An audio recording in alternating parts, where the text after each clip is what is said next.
వందే శంభుమమాపతిం సురగురుం వందే జగత్కారణం వందే పన్నగభూషణం మృగధరం వందే పశూనాం పతిం.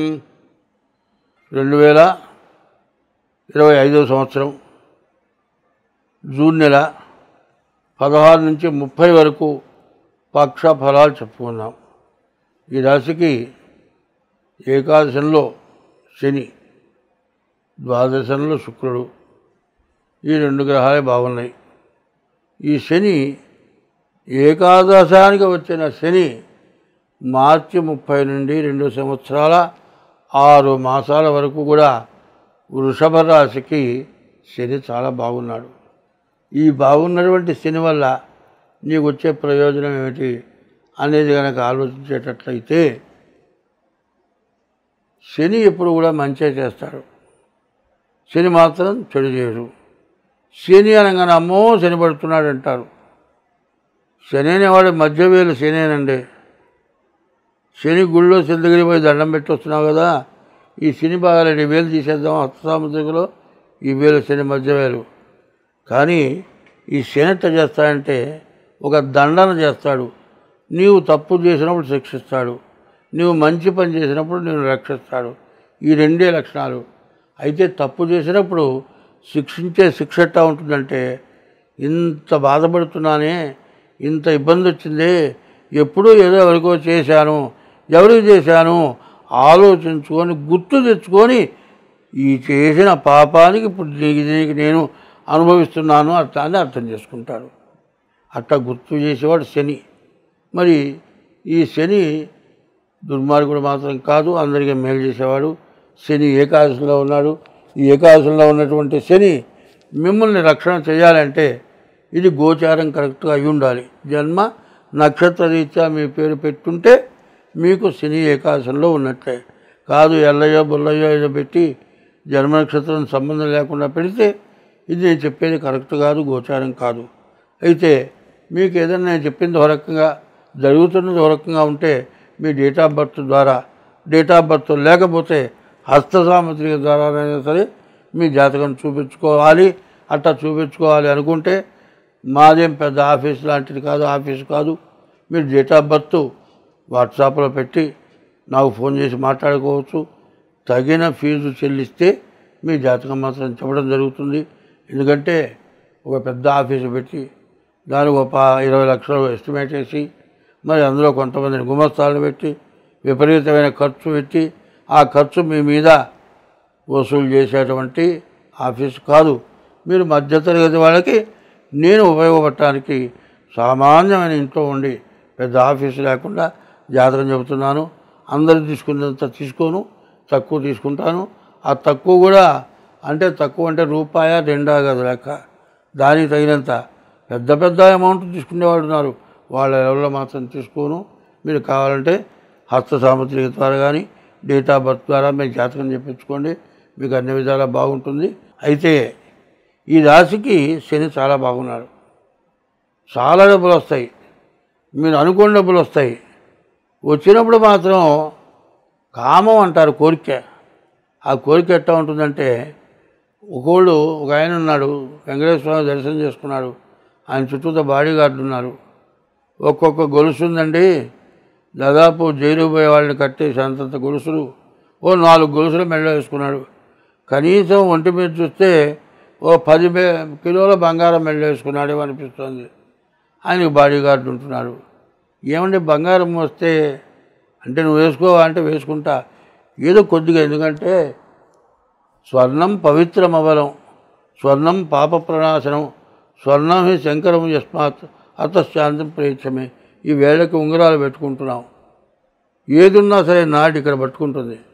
ఈ నాడి సరిగా ఆడాలంటే వేళకు ఉంగరాలు కావాలి.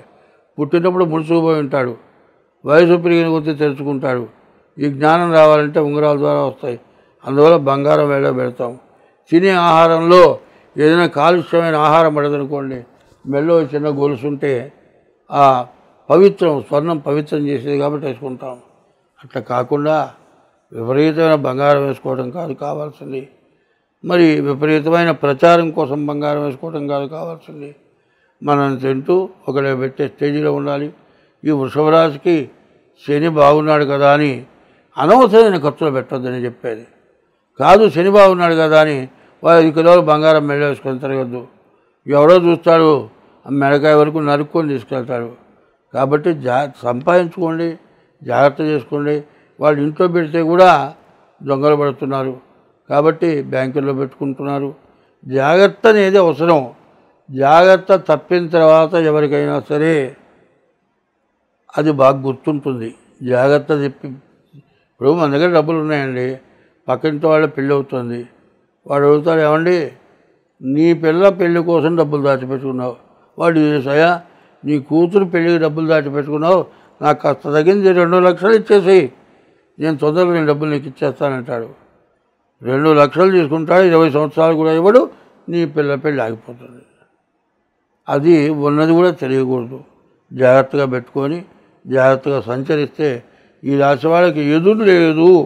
అంటే శని ఏకాశం చాలా బలం కాబట్టి జాగ్రత్తగా ముందు మీ డేట్ ఆఫ్ బర్త్ ద్వారా జాతకం చూపించుకుంటే మీకు ఏదైనా తేడాలుంటే ఆ తేడాలకు ఏం చేయాలో చెబుతాను, దాని ప్రకారం చేయించుకోండి.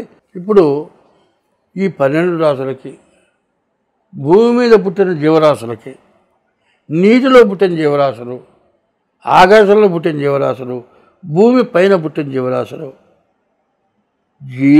జీవులు 84 లక్షలు చావు పుట్టుకలు. ఇక్కడ 84 లక్షల జీవరాశులు ఉన్నాయి.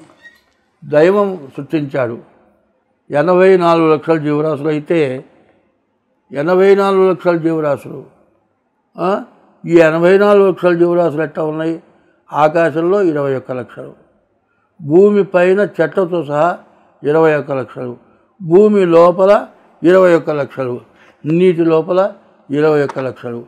కానీ ఈ భూమి మీద పెట్టిన జీవరాశుల్లో నీవు తినే ఆహారంలో నీకు ఒంటెల్లోనూ జీవరాశి పుడుతుంది, లెటిన్లో నుంచి కూడా జీవరాశి పుడుతుంది.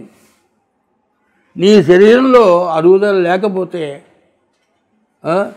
పురుగులు ఉన్నాయిరా, పురుగులు పోవటానికి మందులు, ఇంతప్పుడు తోకపాములు పడతాయి, వాతం ఎక్కువైపోయి నులి పురుగులు పడతాయి. ఇవన్నీ ఎందులో పడుతున్నాయి? నీ తిండి సక్రమంగా లేకపోతే. ఇష్టమైన తిండి ఏం తిన్నది? ఒకటే తింటే అట్ట 4 రకాలు తినాలి.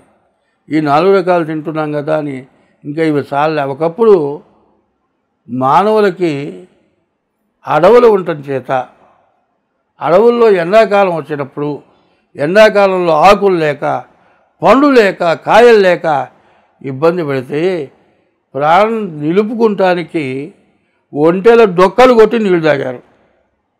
జీవరాశుల్ని చంపి ఆహారం తిన్నారు.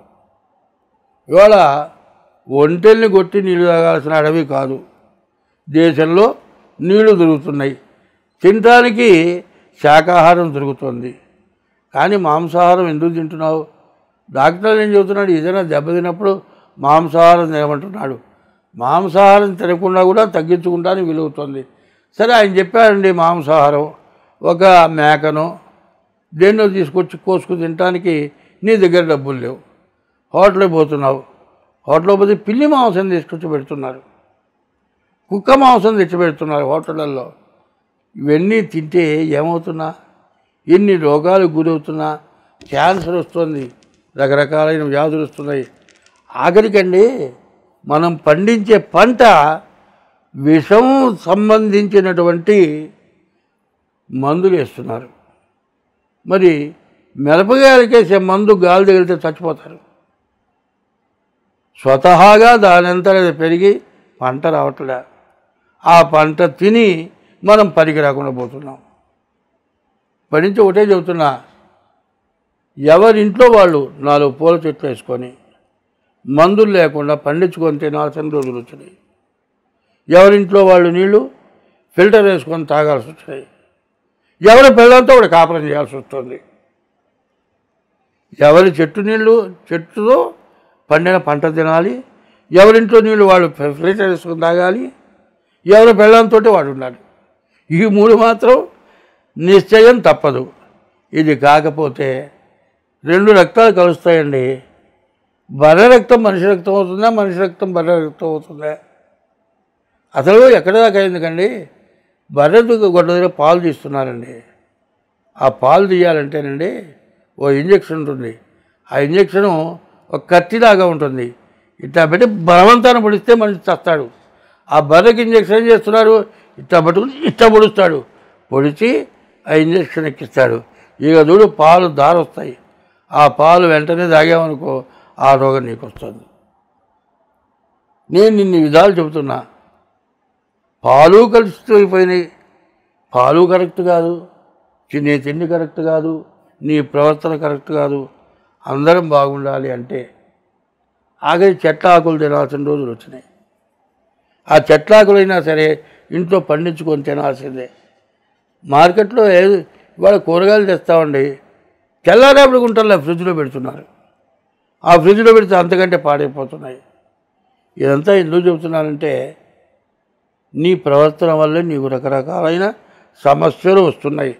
కాబట్టి ముందు తిండి, 2 గుడ్డ, 2 డబ్బు, ఇంకోటి భార్య, వీటన్నింటినీ జాగ్రత్తగా ఉంటే ఏ సమస్య రాదు. ఇటువంటి తప్పులు చేస్తే కుదరదు. ఈ తప్పులు చేయటం వల్ల నాశనం అయిపోతున్నాం. దైవాన్ని నమ్మండి, జ్యోతిష్యాన్ని నమ్మండి. మనుషులు పెద్దవాళ్ళు చెప్పే మాట ధర్మమా అధర్మమా ఆలోచించండి. ధర్మానికి కట్టుబట్టండి. ధర్మో రక్షతి రక్షితః, ధర్మస్య జయోస్తు, అధర్మస్య నాశోస్తు, ప్రాణిషు సద్భావనాస్తు, విశ్వస్య కళ్యాణమస్తు. ఈ మాటలు గుర్తుపెట్టుకోండి. అందరం బాగుంటాం. స్వస్తి.